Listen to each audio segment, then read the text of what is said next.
Good day everyone, my name is Cristalone G. Wagas and I'm here to show you on how to make appetizer. At bago po natin simulan ng lahat ay dapat po nakasuot po tayo ng chef uniform at kung wala naman po ay white t-shirt or pants din po. At higit pa rin ay magsuot din po tayo ng hairnet pero nilagay ko lang po siya dito dahil pang ganito lang po siya yung gagawin. At kailangan din po natin nakasuot po tayo ng apron at black shoes din po para safe po yung gagawin natin pagkain. At simulan na natin!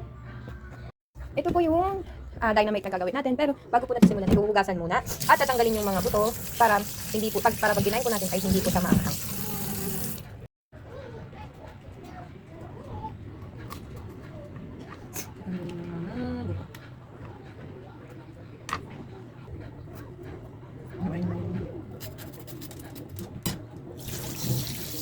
Ayan, may isa na tayong natapos.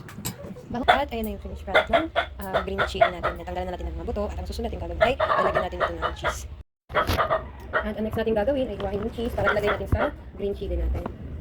Kasi ang gagawin natin ay dynamite na may cheese. Pero siguraduhin po natin bago po tayo gagawa ng pagkain ay dapat po tayo mag-focus lagi ng kamay.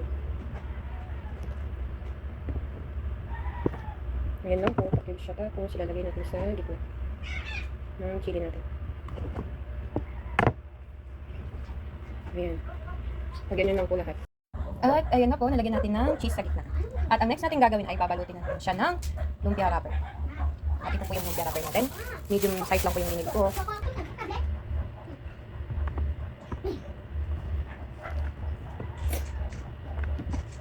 Ayan, ganyan natin siya. Oy, nako!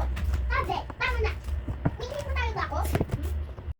Ayun na po yung mga finished product natin na dinalaga natin ng wrapper from ganyan natin, inalasan natin, tapos sinanggalan ng buto, nilagyan ng cheese sa gitna, tapos dinalag ng wrapper ay maghihintay na natin. At ang susunod natin gagawin ay mag-iinit ng mantika. At dito po, ayan, siguro ba natin malinis yung kawan natin. Ayan po. At ayan po, nagpainit na tayo ng mantika. At kailangan po maraming mantika natin para hindi po didikit yung dynamite natin pag pinili. At dahil mainit na po yung mantika natin, hihinaan natin yung apoy para hindi siya masuko. Ayan. At ilinit natin yung lumpia natin.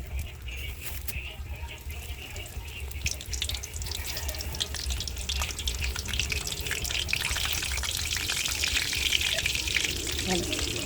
At intayin po natin sa mga kulay brown at saka po natin sa kanurin. Ayan po, kulay brown na yung natin. Nilagay na natin nilagay at lalagyan na natin sa mga kulay. Ayan.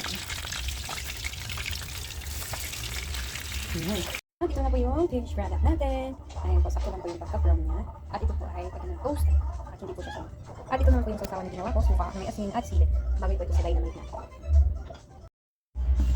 At ayun po, maraming salamat sa panonood at sana po ay may natutunan tayo ngayon sa video na ito at sana po magustuhan ng pamilya ko. Maraming salamat po!